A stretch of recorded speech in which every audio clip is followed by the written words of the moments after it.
Hey y'all, welcome in today. My name is Renee. If this is your first time here, welcome. The reason the name of my channel is Chop Shop Bitch is because I chop up t-shirts and turn them into other things. So, welcome.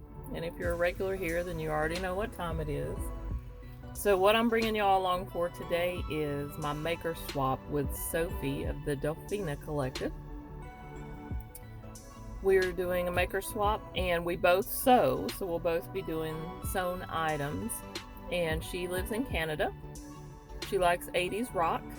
So I found this Def Leppard concert t-shirt that has from their Canadian tour. So I'm hoping that maybe she went to one of these tours, which would be awesome. So what I'm doing first is cutting off the sleeves and the neck and the hem, so I get a nice flat piece of fabric. And I will be cutting the front and the back separately since there's a graphic on the front and the back. If there was no graphic on the back, I would have just left the shirt intact, put it on the cutting board, flattened everything out, and put my template on there and just cut it front and back at the same time. But I have to do this more carefully since I want to keep the entire front graphic and the entire back graphic. So I'm just going to cut everything off, get a nice flat front and back to work with. And then I'm using the template for my regular large size project bag to cut out the front and the back. The only difference with this is I want the entire graphic intact. So I'm going to use the top edge of my template to mark the width for the top and the bottom, but the graphic is determining the height of the bag. And of course the front graphic is the most important, so that's the one I will mark and cut out, and then I'll use that to cut out the back.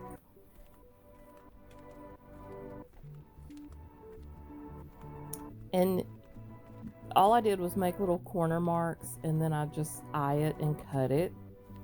T-shirt is very forgiving, but if you're nervous about this, if you're just starting out, certainly you can draw a straight line with a ruler between the two corner marks on each side to give you a better or more certain line.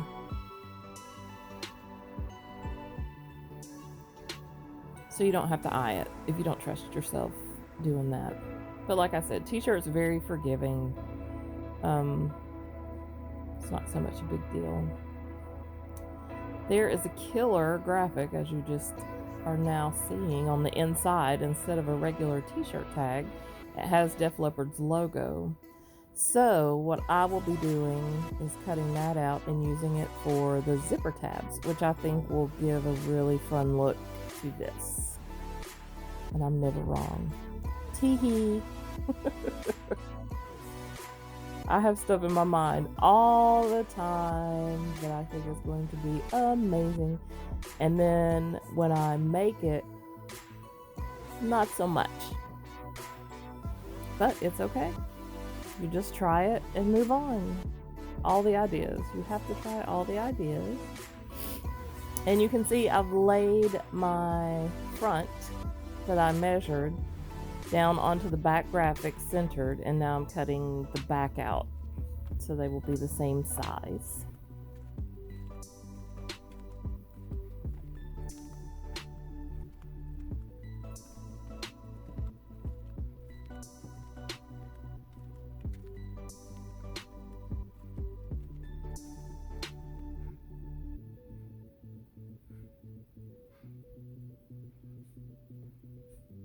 Okay, just want to take a peek and make sure everything's okay. There's my little zipper tab thing. It's going to be super cute. I love little fun details coming off of t-shirts. And for example, the Ron John project bag that's in the shop now, unless someone has bought it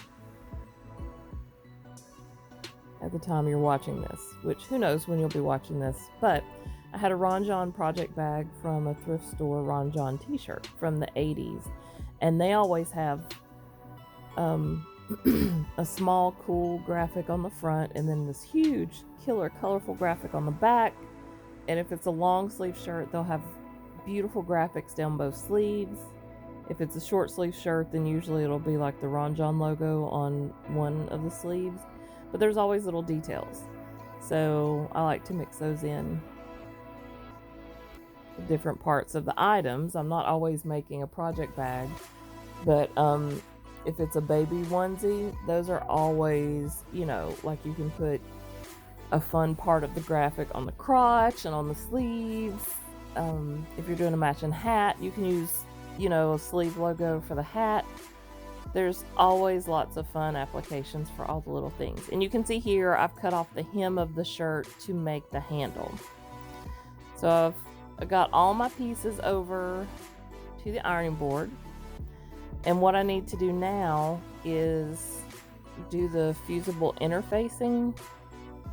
I prefer fusible. Some people don't, but I like it.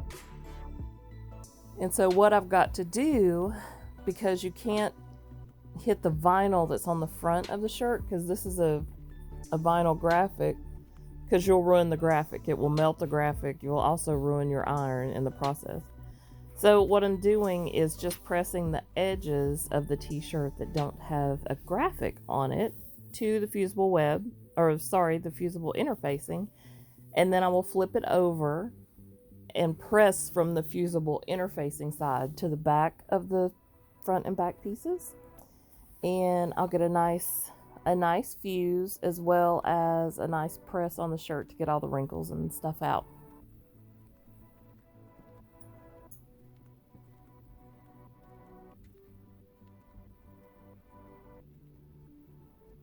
See?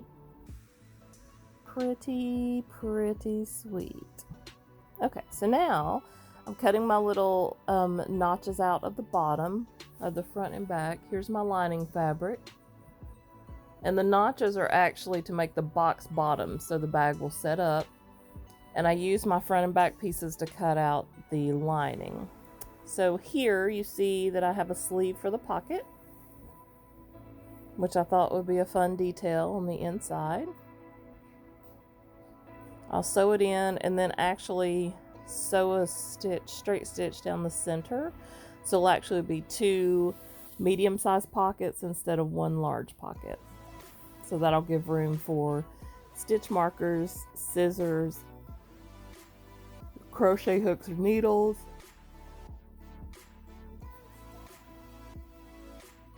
I went ahead and decided to do 3 since it was such a long sleeve. And this is a big bag, so there's room for it. There's my little custom label. The Def Leppard for the zipper tabs. You can see how cute it's going to be.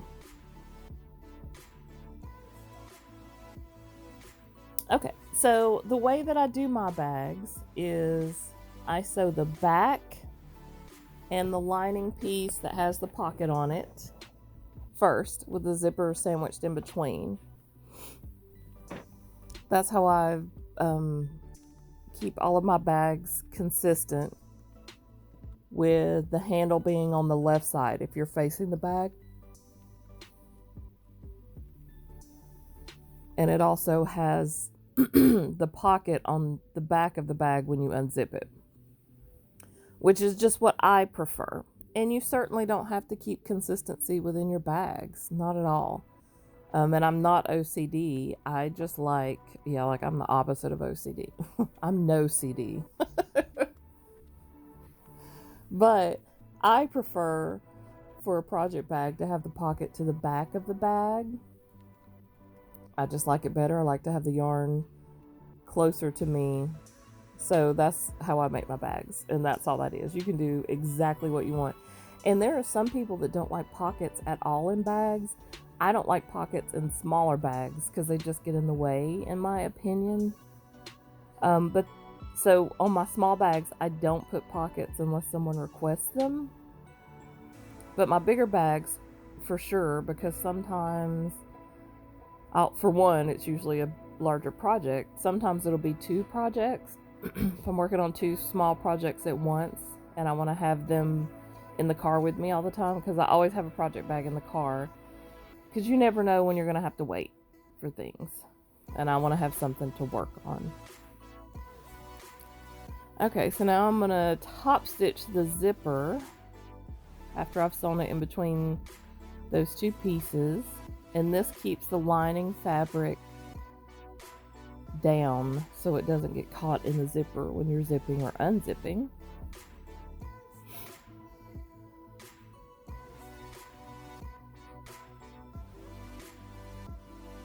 And I'm taking my time here to make sure that I get everything nice and flat and make sure that everything's out of the way so it's all where it's supposed to be.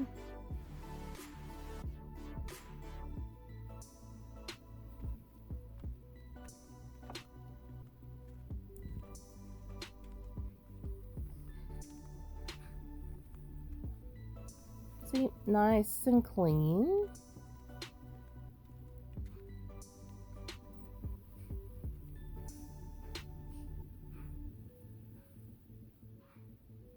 And then I've done the same thing to the front.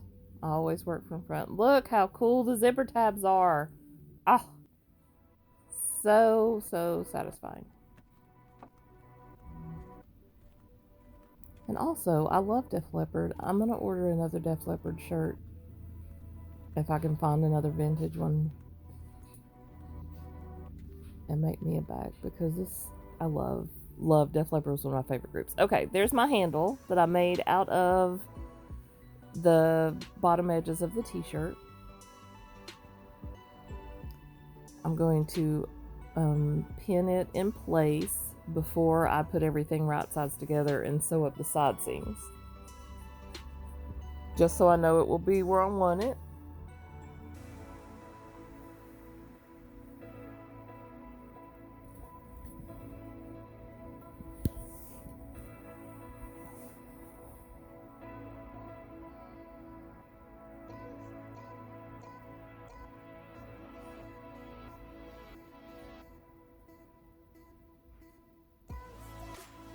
And then I will put the front and the back right sides together.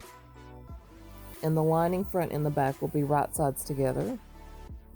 And I always start from the bottom of the outsides of the bag to make sure that's in alignment, because that's the most important. So that's where I'll stop.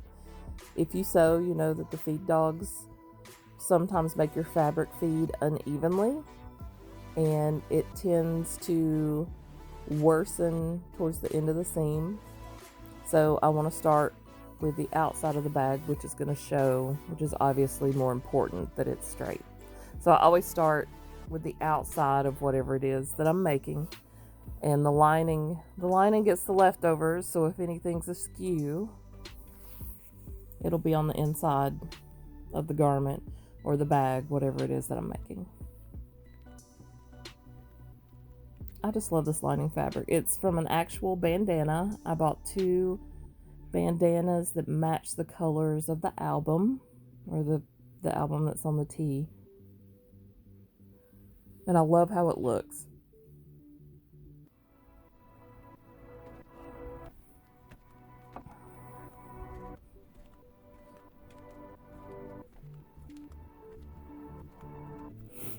Okay, so now what I need to do is sew the actual box. They're not pleats, they're like divots on the bottom of the bag.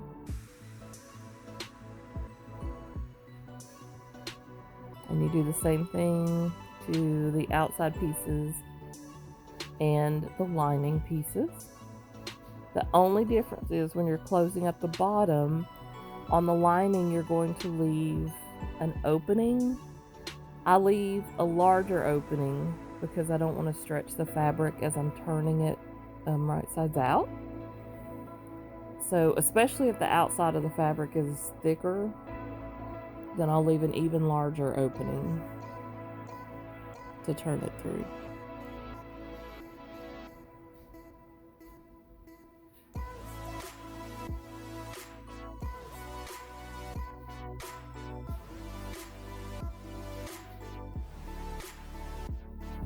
And this is always a fun, awkward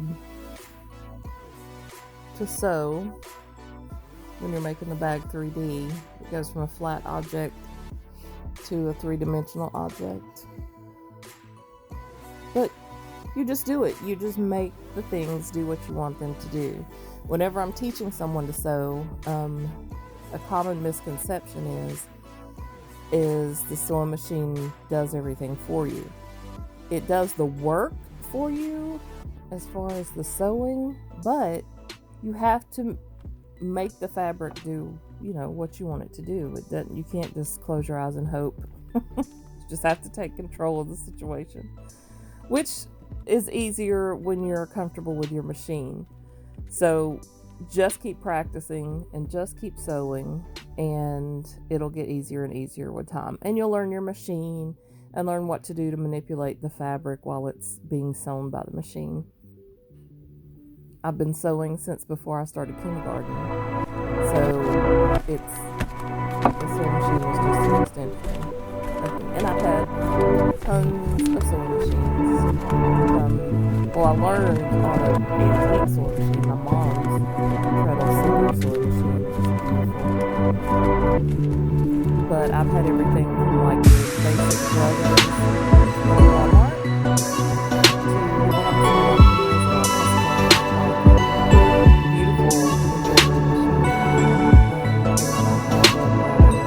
to brother machines. I have a brother.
It is so great. Oh, I love it so much. Definitely gonna make me one. Look at that lining and the detail on the zipper pulls, or zipper tabs, I'm sorry. I just love it. I'm so happy with this bag. I hope Sophie loves it too.